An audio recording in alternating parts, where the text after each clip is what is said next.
Lead team, copy that.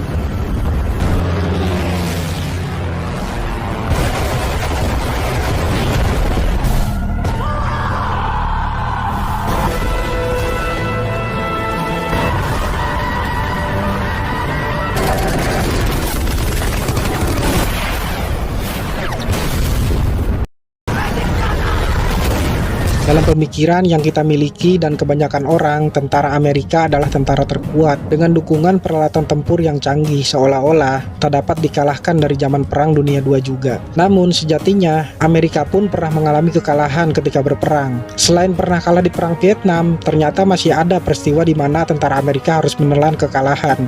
Namun sayangnya, kurangnya publikasi dunia atas peristiwa pertempuran ini. Pertempuran ini adalah sebuah pertempuran di awal-awal Perang Korea, dan film ini menceritakan awal kedatangan pasukan gabungan Amerika menginvasi Korea sampai perbatasan Tiongkok hingga memicu Tiongkok menyatakan bergabung membantu Korea Utara menolak agresi besar-besaran Amerika tersebut.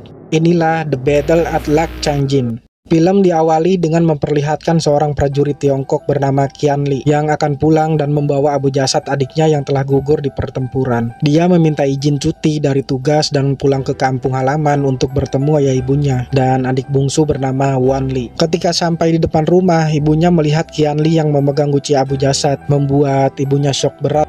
Esok harinya, setelah ibunya sedikit tenang, disitulah Qian Li bercerita kalau dia mendapat jatah sebidang tanah dari pemerintah atas pengabdian dia kepada negara selama ini. Dia berjanji selama cuti ini dia akan membangunkan rumah untuk ayah ibunya dan adiknya di tanah itu. Karena selama ini keluarganya hidup dan tinggal di atas rumah apung. Namun sayangnya hal yang gak diharapkan terjadi. Datanglah surat perintah dari markas kalau izin cuti Qian Li dibatalkan karena mendadak ada tugas penting yang wajib Qian Li jalani. Di situ sang adik juga ingin ikut bergabung ke pasukan relawan. Pastinya Qian Li melarang dan berkata lantas siapa yang akan menjaga ayah ibu. Singkat cerita, pada 15 September 1950, armada gabungan Angkatan Tempur Amerika yang dipimpin oleh Jenderal Besar Douglas MacArthur sudah memenuhi pantai di wilayah Incheon, semenanjung Korea. Terlihat kapal-kapal tempur Amerika pun mulai memuntahkan meriamnya mengarah ke daratan Korea yang pada saat itu dikuasai Korea Utara. Disusul serangan-serangan pesawat tempur Amerika membombardir pangkalan militer Korea Utara. Dan fasilitas warga sipil pun tak luput dari serangan itu. Beberapa saat setelahnya, armada gabungan pasukan Amerika sudah berlabuh di Wolmido, wilayah Incheon. Terlihat puluhan ribu pasukan Amerika lengkap dengan puluhan tanknya sudah memenuhi bibir pantai. Kedatangan mereka itu disambut langsung Jenderal Douglas MacArthur dengan memberikan pidato penyemangat bahwa kedatangan mereka ke sini untuk membantu perdamaian di Korea dan meyakinkan para prajurit bahwa mereka akan merebut seluruh Korea dengan waktu yang sangat singkat. MacArthur memberi kuasa sepenuhnya kepada Mayor Jenderal Oliver Smith untuk memimpin pasukan Amerika menjalani misi itu. Adegan berlanjut ke Beijing, Cina, 4 Oktober 1950. Kita diperkenalkan dengan komandan pasukan Tiongkok bernama Jenderal Peng Dohai.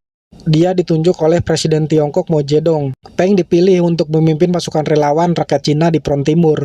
Mao Zedong menyampaikan bahwa Tiongkok akan membantu Korea Utara memberi perlawanan atas invasi Amerika. Ia menjelaskan jika Amerika berhasil menguasai seluruh Korea, hal yang sangat mungkin terjadi, pasukan Amerika akan mengancam keamanan Tiongkok yang bersebelahan dengan Korea Utara. Mao Anjing, putra Mao Zedong, menawarkan diri ikut bergabung dengan pasukan relawan. Namun Peng menolaknya. Lalu sang presiden pun mengizinkan anaknya sendiri untuk bergabung dengan para relawan.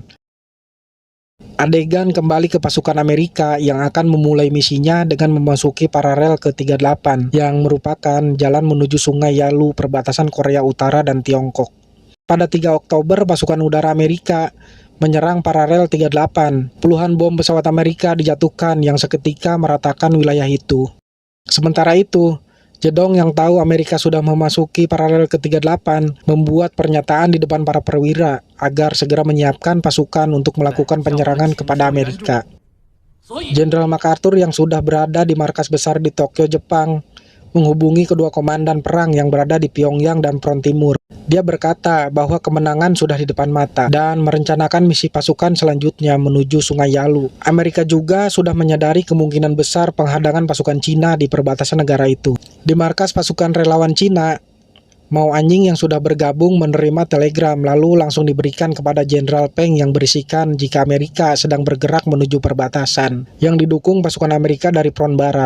Kedua pasukan Amerika ini akan berkumpul di Danau Changjin. Dengan begitu Amerika sepenuhnya bisa menguasai seluruh semenanjung Korea. Gak lama kemudian pasukan Angkatan Darat ke-9 dikumpulkan yang nantinya akan dikirim ke Danau Changjin guna memancing pasukan Amerika jika sudah memasuki wilayah itu.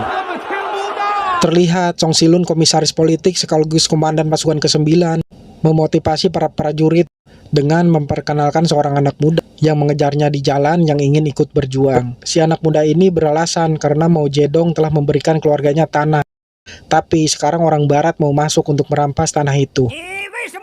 Dengan itu, para prajurit semakin bersemangat memutuskan untuk membantu perjuangan Korea Utara mengusir pasukan Amerika. Dan ternyata anak muda itu adalah adiknya Qian Li, yang pada saat itu ingin bergabung tapi dilarang Qian Li. Walau dengan perasaan marah, tapi Qian Li terpaksa harus menerima adiknya menjadi bawahannya. Malam harinya, pasukan ke-9 dan pasukan ke-7 di bawah komando Qian Li bersiap untuk bergabung menuju arah utara ke perbatasan Korea.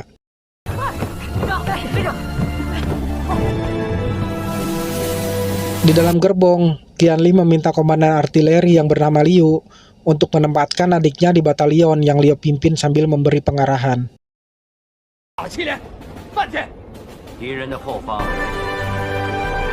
Jam 10.30 pagi, kereta berhenti di stasiun Jian, wilayah perbatasan untuk mengangkut radio transmitter yang akan dikirim ke markas relawan.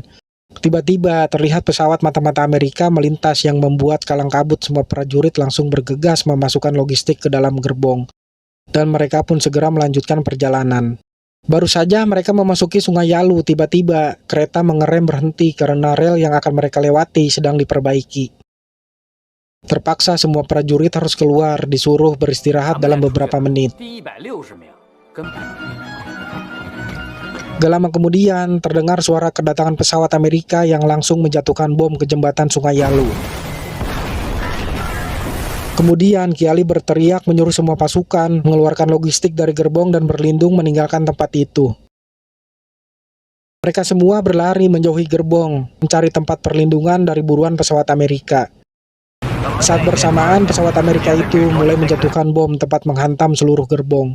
Sebagian kecil prajurit di posisi paling belakang tewas terkena ledakan. Dan kejadian ini dicatat sebagai titik awal dimulainya Perang Cina melawan Amerika. Pasukan Cina yang selamat memilih melewati jalan menuju Changjin melalui jalan sempit di antara tebing perbukitan untuk menghindari buruan pesawat Amerika lagi. Namun di depan mereka terpaksa harus melewati area terbuka yang terdapat banyak bebatuan, yang tentu saja memudahkan pesawat Amerika menemukan posisi mereka lagi. Dari kejauhan terlihat lagi kedatangan pesawat pemburu Amerika. Mereka gak punya pilihan lagi selain berbaring berkamuflase di atas batu itu. Sepertinya kedua pesawat Amerika itu gak mendeteksi keberadaan pasukan Cina. Namun kemudian pesawat Amerika itu malah berbalik ke arah dan melepaskan tembakan ke arah pasukan Cina yang berbaring di atas batu. Serangan barusan mengakibatkan sebagian prajurit Cina tewas dengan keadaan mengenaskan. Beberapa hari kemudian, Jenderal Oliver Smith memimpin langsung pesawat mengintai Amerika melakukan pencarian pergerakan pasukan Cina di pegunungan Nangni yang diselimuti salju. Pesawat-pesawat itu belum juga mendeteksi keberadaan pasukan Cina. Lalu Smith memerintahkan semua pesawat mencari ke wilayah lain. Ketika pasukan sedang bergerak di area perbukitan, mereka mendengar suara ledakan yang berkisar beberapa meter dari tempat mereka. Kemudian Qian Li dan pasukan segera mendekati suara itu. Dan benar saja, dari kejauhan mereka melihat pasukan Cina kompi ke-6 sedang bertempur melawan pasukan Amerika. Tanpa berpikir panjang, Qian Li dan pasukan membantu menghadang serangan-serangan pasukan Amerika itu. Sementara pasukan artileri diperintahkan untuk pergi lebih dulu mengantarkan radio komunikasi ke markas relawan di Taedong, Korea Utara. Lalu bersama pasukan kompi 7, Qian Li langsung menuju ke pertempuran itu. Diawali dengan seorang sniper Cina yang meluncurkan ransel berisi bom ke arah pasukan Amerika, lalu disusul dengan Qian Li dan pasukan yang menerobos masuk menyerang pasukan Amerika, dan terjadilah pertempuran sengit. Di sisi lain, Paman Liu baru tersadar jika Huan Li gak ikut bersama pasukan artileri mengantar radio ke markas relawan. Ternyata diam-diam Huan Li ikut ke pertempuran bersama Qian Li. Di situ terlihat Huan Li sedang mencoba menolong rekannya yang terluka. Namun rentetan tembakan yang terus mengincar membuat Huan Li mengurungkan niatnya dan berlari menghindarinya. Di atas bukit, pasukan Paman Liu melihat iring-iringan konvoi kendaraan pasukan bantuan Amerika menuju pertempuran. Lalu Paman Liu langsung mengambil tindakan mencoba menghalang konvoi itu dengan melemparkan mortar. Pada akhirnya, Paman Liu dan pasukan berhasil menghabisi sebagian besar konvoi pasukan Amerika. Salah satu tank Amerika mulai memasuki pertempuran lalu menembaki Qian Li yang sedang berusaha menghancurkan menara yang terdapat tembakan mesin Amerika. Ketika tank Amerika mengejar, Qian Li melemparkan rangsel berisi bom ke bawah tank Amerika. Mereka berhasil menghabisi pengemudinya dan merebut tank itu. Lalu Qian Li meminta rekannya bernama Chow mengemudikan tank untuk melawan dua tank Amerika yang baru saja tiba. Ketika Qian Li membidikan meriam ke arah tank lawannya, tiba-tiba tank yang mereka kendalikan harus terperosok ke bawah bukit. Di situ, tank Amerika pun terus mengejar mereka ke bawah bukit. Namun pada akhirnya, Qian Li berhasil menghancurkan tank Amerika itu. Adegan beralih ke pasukan Paman Liu. Tampaknya mereka berhasil memancing sisa pasukan Amerika masuk ke perangkap yang sudah Paman Liu rencanakan. Ketika peluit aba-aba ditiupkan, disitulah pasukan Paman Liu mulai melancarkan aksinya. Dan habislah semua pasukan Amerika di tempat itu. Siang harinya, seluruh pasukan gabungan akhirnya tiba di markas relawan di Taidong. Mereka berhasil membawa radio komunikasi. Ketika mereka sedang beristirahat sambil menikmati makanan, datanglah Mao Anying menghampiri Qian Li dan memberitahu misi pasukan gabungan selanjutnya adalah menuju daratan tinggi dekat Danau Changjin, di mana Amerika akan mendirikan markas di sana. Ketika hari mulai gelap, pasukan gabungan berangkat menuju Changjin. Adegan beralih ke markas Kesatuan ke-9 garis depan di Korea Utara. Song Silun memerintahkan anak buahnya mengirimkan mantel kepada para pasukan gabungan yang sedang berada di dataran tinggi Changjin karena dikhawatirkan mereka gak kuat menahan dinginnya cuaca yang sedang terjadi. Di sana terlihat pasukan gabungan sedang menunggu aba-aba penyerangan di atas bukit sambil menahan dingin dan rasa lapar.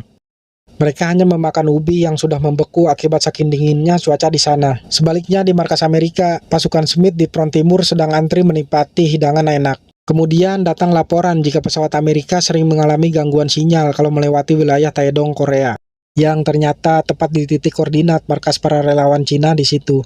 4 November 1950, Amerika mengerahkan 10 pesawat untuk mengebom Taedong.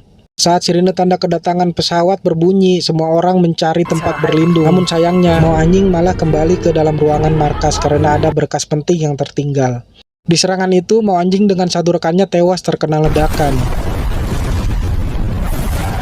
Lalu pada akhirnya, Peng yang ada di Taiyudong bisa menghubungi Song Silun. Peng meminta Song Silun agar segera mengerahkan kompi ke-9 pergi ke Danau Changjin. Karena sebentar lagi, tanggal 27, semua pasukan gabungan akan menyerang Amerika di Danau Changjin. Pada tanggal 26 November, pasukan Kompi 7 gabungan sudah bersiap di balik bukit menunggu perintah serangan. Begitu juga Kompi 9 yang sudah berada di bukit sebelah barat dekat pasukan Amerika infanteri Ruang Kutub. Hari serangan pun tiba. Tanggal 27 November sore, Song Silun mengumumkan serangan akan dimulai dalam beberapa menit lagi. Ketika flare gun ditembakkan ke atas langit, serangan besar pasukan Cina pun dimulai. Seluruh pasukan Cina keluar dari balik bukit menerobos benteng pertahanan Amerika Danau Changjin.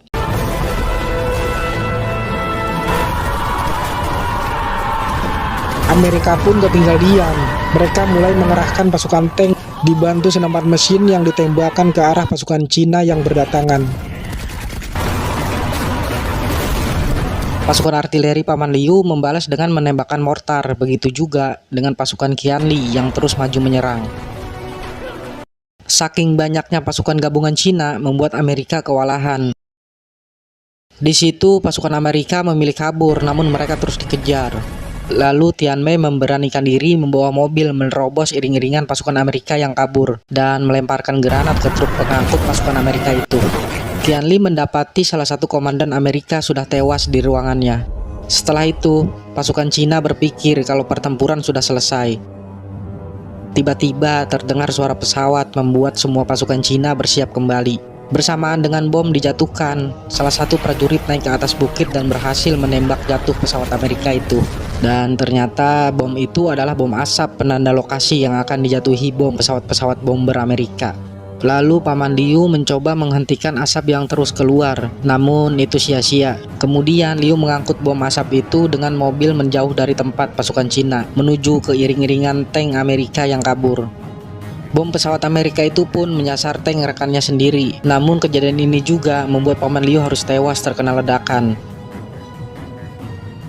Qianli sangat terpukul melihat Liu tewas berkorban demi menyelamatkan rekan-rekannya. Bahkan dia gak sanggup menulis nama Liu ke catatan pasukan yang gugur. Di sisi lain, markas Amerika di front timur Korea mendapat serangan pasukan Cina kompi ketiga. Smith dan pasukannya mundur menuju Korea Selatan melalui Hungnam. Di tengah perjalanan menuju pelabuhan Hungnam, mereka menemukan pasukan Cina tewas membeku ketika menunggu musuh. Smith dan pasukannya di situ terharu melihat kegigihan pasukan Cina ini. Lalu ia pun memberikan penghormatan kepada pasukan Cina yang mati membeku. Antara tanggal 15 sampai 25 Desember 1950, di dermaga Hungnam telah berlangsung evakuasi besar-besaran pasukan Amerika dan warga sipil. Mereka akan dievakuasi menuju Busan, Korea Selatan dengan kapal pasukan PBB. Lalu film pun